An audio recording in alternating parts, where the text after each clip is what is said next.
Karena tidak semua orang jahat itu selamanya akan jahat, pasti dia ada sisi baiknya gitu. Assalamualaikum warahmatullahi wabarakatuh. Alhamdulillahirabbil alamin wa bihi nasta'in wa ala umuri dunya watin wassalatu wassalamu ala rasulil anbiya'i wal mursalin wa alihi wa sahbihi ajmain amma ba'd. Oke teman-teman, kembali lagi bersama gua Dwi Julia Saputra. Video kali ini berbeda dari video-video sebelumnya dan kalian bisa lihat sendiri kalau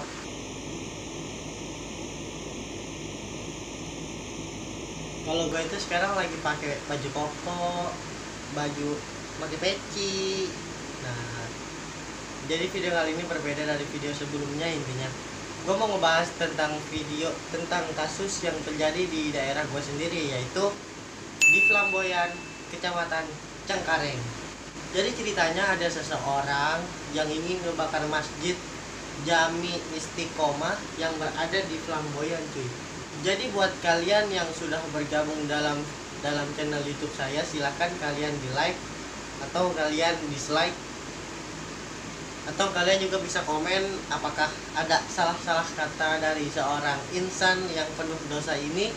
Dan buat kalian yang baru saja mengklik video ini, maupun datang dari jauh sebelah sono, jauh dari sono, mau dari Arab, Pakistan, Inggris, Prancis, jadi kalian pokoknya jangan lupa di klik like, komen, dan subscribe channel YouTube saya supaya terus berkembang. Karena belakangan ini gue sering ngelihat notifikasi subscriber baru, itu senangnya udah setengah mati cuy. Padahal cuma satu orang, dan gue nggak tahu orang siapa, tapi subscribe gue itu udah sangat menguntungkan sekali. Seneng banget, kayaknya seneng. Jadi sebelum itu gue mau ngasih tahu dulu ke kalian tentang sesuatu teknologi digital yang sangat canggih ini, cuy. Jadi ini adalah tasbih bermodelkan kayak cincin, tapi ini tuh tasbih. Jadi kalau diklik yang ini nih, kalian klik ini, klik, nah tuh dia jadi satu tuh, jadi satu. Terus kalau diklik lagi jadi angka 2, dan kalau misalnya kalian pencet yang ini nih, jadi 0. Jadi kalian bisa kayak gini nih, astagfirullahaladzim, astagfirullahaladzim, astagfirullahaladzim, astagfirullahaladzim. Minta duit lah, aduh lagi jikiran lagi, lupa. Nah ini gunanya, baru 6 kali kita ngomong astagfirullah. Jadi kalian, buat kalian ya, gua kasih tahu sama kalian nih, ini beli ginian, soalnya ini tuh berguna banget cuy, buat zikir.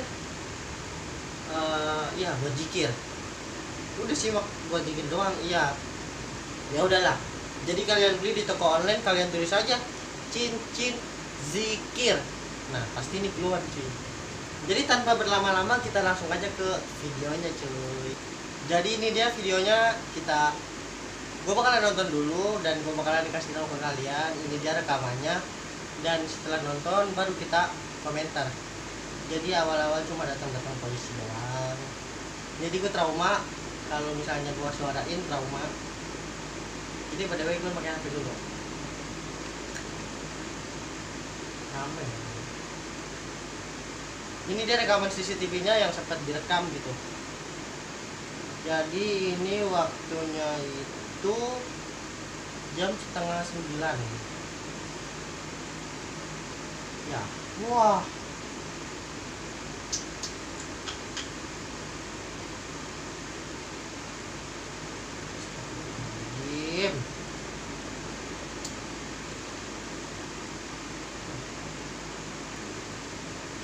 Jadi kalian bisa lihat sendiri, gua mau jelasin dulu ke kalian.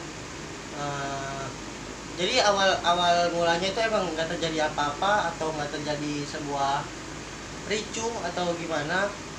Jadi seketika ada orang lewat, terus dia membawa sebuah molotov.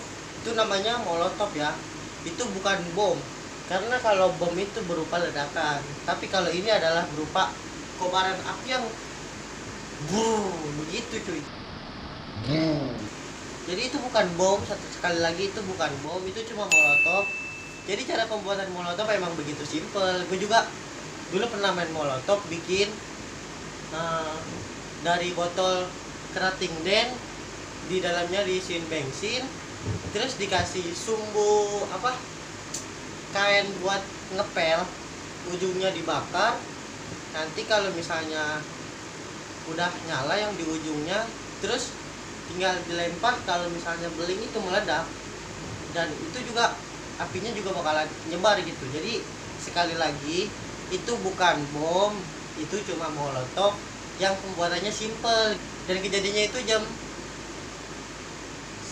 setengah 8. Mungkin kalau setengah 8 itu habis isya lah ya, habis isya. Jadi di sini pelakunya udah ketangkep, cuman masih simpang siur tentang kejiwaan. Jadi kita tonton dulu nih, ini dia videonya.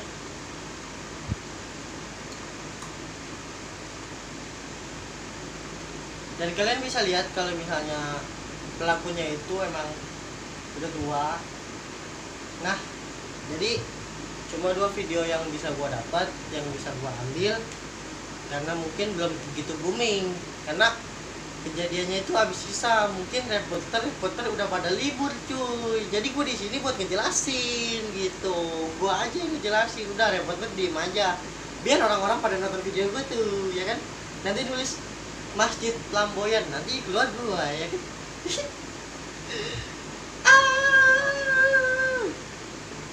Jadi kalau kita lihat orangnya tuh agak-agak lugu gitu ya, lugu, udah tua, terus dia dibacotin, diomel-omelin. Itu dia tetep diem aja cuy, seolah-olah itu nggak ngelakuin apa-apa. Kalau menurut gua nih ya, dia tuh memiliki gangguan jiwa. Pas gua nonton video ini, dan akhirnya gua search di Google gitu, ternyata bener cuy, gangguan kejiwaan. Tapi itu masih simpang siur, belum dijelasin secara detail lah ya. Dan sampai saat ini masih belum diketahui siapa namanya, di mana rumahnya, berapa nomor teleponnya, apa nama Instagramnya, apa nama Facebooknya, itu belum diketahui cuy. Karena dia nggak bawa alat berupa kayak KTP, kayak duit gitu, pokoknya nggak bawa. Cuma bawa molotov doang satu, udah. Mungkin sama korek, karena nggak begitu kelihatan dia pas megang molotov sama megang korek. Jadi gue sebutnya dia cuma bawa molotov, nggak tahu bawa korek apa enggak gitu. Jadi kalau menurut pendapat gue sendiri nih, ini pendapat gue nih ya, pendapat gue, kalau misalnya orang itu nggak gangguan jiwa, itu udah pasti dia bersalah, ya kan.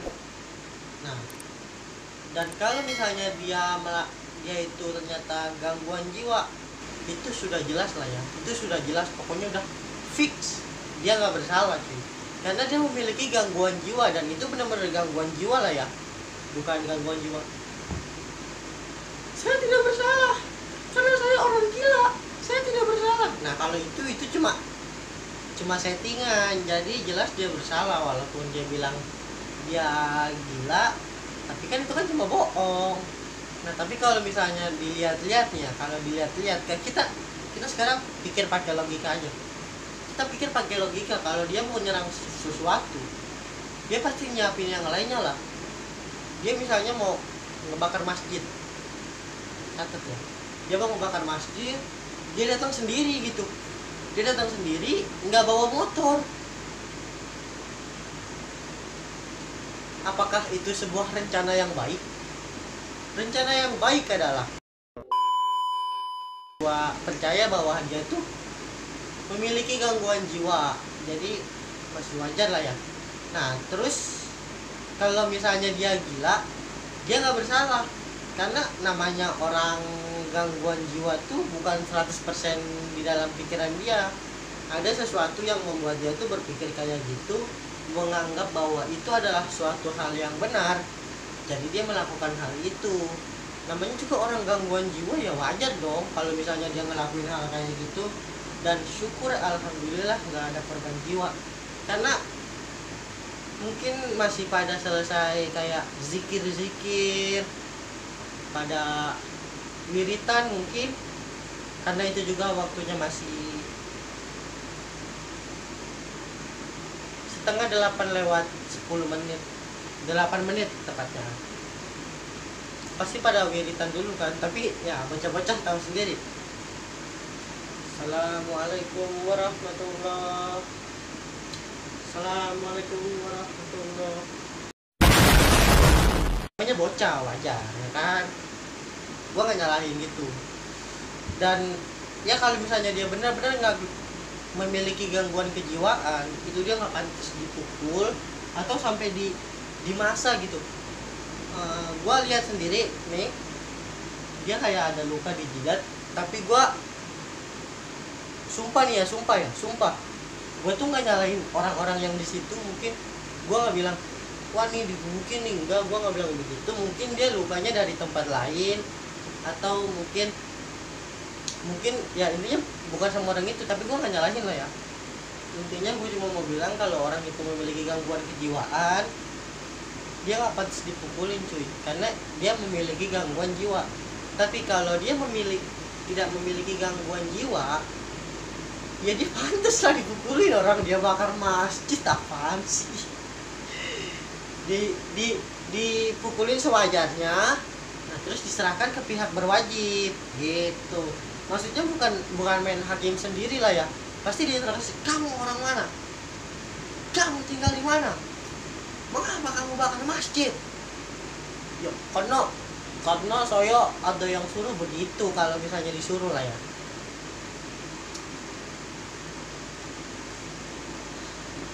Lalu kemudian kita itu nggak bisa gitu, secara pikiran kita menghakimi orang lain gitu. Dia telah melakukan kesalahan, terus kita hakimi bahwa dia itu orang yang bersalah gitu. Contohnya video ini, kasus ini contohnya, ada orang ngebakar masjid, terus kita cap bahwa dia itu bersalah. Belum tentu cuy, mungkin dia gangguan kejiwaan, tapi ini kita serahkan kepada pihak yang berwajib, kayak polisi atau dokter gangguan kejiwaan gitu kan. Terus gua baca artikel kayak gini nih, jadi nggak tahu lah ya, ketemu screenshotannya apa kagak. Nanti kalau ketemu ya ada, kalau nggak ada ya udah gitu, jangan nangis, gue ceritain aja. Ceritanya ada seseorang lagi sholat di masjid jamaah. Nah ada makmum cewek, ada makmum cowok. Nah di makmum ceweknya itu ada istrinya, dan di makmum cowok itu adalah suaminya. Jadi suatu ketika sholat, dia lupa HP-nya di silent atau dimatiin gitu. Terus dia lagi sholat bunyi. Nah selesai sholat, semua orang salam. Ini orang yang punya HP dimarahin, katanya ngeganggu aja. Maaf pak, saya benar-benar lupa, sumpah demi Allah saya lupa, saya nggak ingat kalau saya HP-nya belum di silent atau dimatiin. Intinya itulah ya, dimarahin. Nah terus sama istrinya juga dimarahin gitu, istrinya juga dimarahin. Terus orang-orang yang di sekitar itu kan, namanya orang selesai sholat pasti rame kan di jalanan banyak. Contohnya sholat Jumat gitu. Mungkin kalau sholat Jumat terlalu itulah ya, karena ada makmum ceweknya.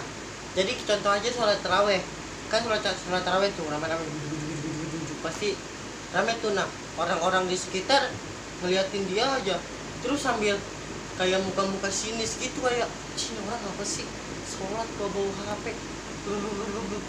Depresi lah orang itu. Dia memutuskan untuk pergi ke tempat bar, tempat minum gitu, tempat orang-orang pada mabok. Dia memutuskan pergi ke tempat itu karena dia juga stres gitu. Udah tahu orang sholat lupa, terus dia malah dimaki-maki. Udah istrinya di rumah marah-marahin dia gitu kan. Nah jadi begitu ceritanya. Setelah dia sampai di tempat bar, karena mungkin udah disediain minum lah ya, disediain minum, terus dia pusing banget, nggak sengaja nyenggol minumannya. Akhirnya minuman yang ia beli itu semuanya tumpah, sampai nggak ada yang tersisa. Makin stres aja kan dia. Tapi kata kata pelayannya, tunggu ya mas, saya lapor ke manajer sebentar. Nah, setelah nunggu beberapa menit, sebentar lagi manajernya keluar. Nah terus kenapa anda bisa menjatuhin, apakah anda sedang depresi atau bla bla bla bla. Jadi intinya pemuda itu cerita ke manajer yang punya resto itu, terus dia bilang, oh jadi seperti itu, ya udah nggak apa-apa, namanya juga semua orang punya kesalahannya masing-masing gitu. Mungkin dia punya salah hari ini, hari esok dia akan jadi lebih baik lagi. Nah setelah curhat dan diberikan saran kepada manajer itu, akhirnya manajer memutuskan udah kasih dia minum lagi yang baru. Akhirnya dia minum berdua dan rutinitas, jadi rutinitas gitu. Jadi rutinitas. Dia suka minum gitu. Ketemu sama manajernya, ngobrol-ngobrol santai, layaknya orang udah deket lah ya. Jadi kesimpulannya adalah orang yang udah aturannya suka ke masjid jadi down, nggak mau ke masjid lagi karena malu, udah dihujat, udah diomelin gitu. Jadi harusnya kita kan manusia, bukan malaikat. Pasti masing-masing dari kita punya salah masing-masing lah ya. Mungkin gue juga punya salah sama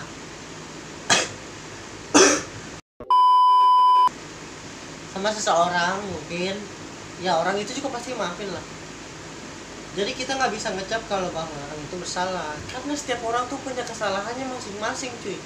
Contoh, gue punya salah A, mungkin suatu saat nanti gue bakalan bilangin kesalahan yang A ini gitu.